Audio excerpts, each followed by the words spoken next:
Goeiemôre, geliefdes.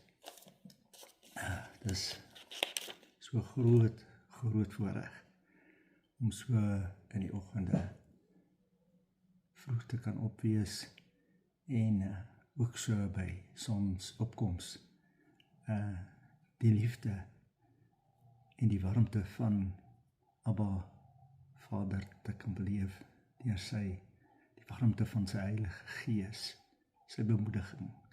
Vanmôre was dit vir my treffend nog in die nag en wakker geword en was die woord in my, die woord het net opgekom en opgewel in my en ek het daaraan gedink vanmôre hoe bevoorrecht is ons as Abba Vader se kinders.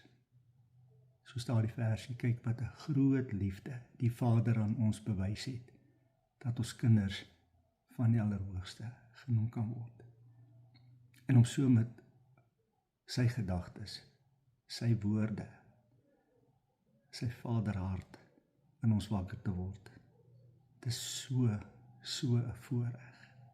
En so daardie liedjie dan by my opgekom vanmôre. En ek sing dit weer vir u. Ja, van ons die stukkie lees. Wonderlik, wonderlik is Jahwe vir my. Wonderbaar, sterke Elohim, vredevors is hy. Hy red my, hy maak my van my sonde vry.